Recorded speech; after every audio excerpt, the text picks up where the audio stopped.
With the trade deadline now less than a month away, several names are consistently circulating around in the hockey world that could be moved. In result, I decided to make yet another trade-related video discussing some crucial key pieces that these 5 teams featured might get if they're serious about cup contention. And with that, here are 5 acquisitions that would be huge for the 2021 trade deadline.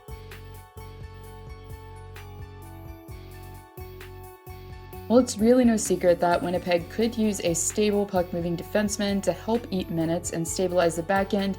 If you look at the standings, part of the reason behind them being so high in the standings is due to the remarkable play of Connor Hellebuyck, as the netminder currently has numbers that almost mirror Thatcher Demko's. And while Bucky is doing his usual thing and being relied upon heavily in the crease, if I'm the Jets GM, I'm definitely looking to bolster my defensive core as much as I can to take some of the workload off of my star netminder. With that being said, the choices available for the blue line seem pretty slim, but one option that could help beyond this season would be turning to Washington for Dmitry Orlov. As the defenseman is currently the odd man out on the Caps' back end, that's become quite crowded. Knowing that the Jets have the offense that they need, bringing a versatile player who can stay back and clean things up when needed would be ideal for the team. Despite having struggled this season statistically, Orlov seems to be just a victim of circumstance, as he's seen his ice time cut back and is playing with Justin Schultz, who has twice as many even strength points and is way more offensively geared. While he may only have 4 points this season in 26 games played, Orlov currently has twice as many documented takeaways than giveaways, paired with a 8.3 shooting percentage compared to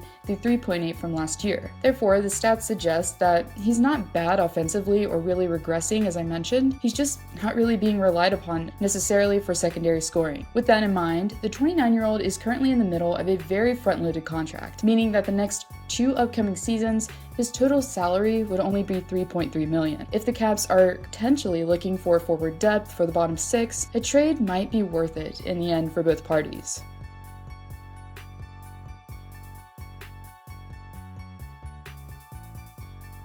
While many of us have heard the Eichel to LA rumor floating around, the possibility of the captain being dealt may be slimmer if his injury is still lingering upon the deadline. Another player who was once chosen by Buffalo in the first round is Rasmus Stalin, who, like Eichel, and basically the whole team, has struggled to remain competitive. But if the Swede was given a change of scenery and integrated into a team that's closer to playoff contention, he could find his game yet again. One team that definitely fits the bill for Dahlin to go to is the Los Angeles Kings. With one of the best prospect pools in the league, LA could easily offer Buffalo what it would take potentially to make the deal happen. Even though he only has 11 points thus far this season in 30 games played, prior to the off year, Dahlin had recorded 40 or more points in his first 2 seasons, and he's only 20 years old. Having him paired up next to Drew Doughty would be an ideal pairing to have, especially if the team is serious about making a playoff push. While it would be a significant gamble prospect-wise, Dahlin is in the final season of his entry-level contract. Therefore, the team wouldn't be stuck with an Erik Karlsson-type deal if number 26 wasn't able to find his game again post-deadline. As for the Sabres end of things,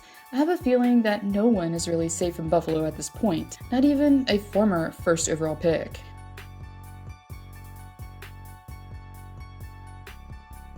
With longtime starter Frederik Andersen being a question mark for the postseason, coach Sheldon Keefe has been forced to rely on his backup in Jack Campbell to man the crease. Despite Kyle Dubas theoretically pursuing another player for the top 6, could this predicament potentially change his deadline strategy? As many fans in Leafland have been in cup or bust mode all season, with the team at the start of the season going on a tear in the north. The round 1 curse theoretically would have a much greater chance of being broken considering the unique playoff formats. Therefore, if I'm Kyle Dubas, this is no time to take any chances, especially when it comes to the most important position that can literally dictate games. With that being said, one obvious solution would be inquiring about the Coyotes' longtime tendee, Antti Raanta in the desert. As Raanta is amongst the few goalies that will most likely be available, seems to be an ideal fit as that netminder would be a rental as he's a pending UFA. Currently sporting a .916 save percentage on a mediocre team after 10 games played and a 3.10 goals against average, Raanta could be the short-term solution that the Leafs need,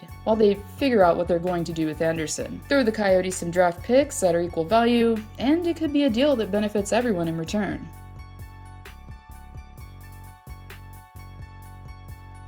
Things as of late have been uncertain in Montreal, as injuries to key guys such as Tyler Toffoli and Ben Sherratt couldn't have come at a more crucial time. With Vancouver having a resurgence as of late and Calgary still not far behind, could Marc Bergevin make a move in attempts to secure a deep playoff run? Given his track record last offseason and how many trades the GM really made, it's very possible that Bergevin could try and go big. One piece that would definitely be huge for the Habs to acquire would be the most attractive D-man on the market in Mathias Ekholm, as despite his team's struggles, Ekholm has been one of the brightest spots on the team. While playing a balanced, versatile game on the back end, Ekholm would bring key stability but also some upside offensively, as he's currently 4th in scoring on the Preds roster with an impressive 14 points in 25 games played. The only obstacle for Bergevin will be the cap in this scenario, as Ekholm still has 1 year remaining on his contract, which sports a $3.75 million AAV.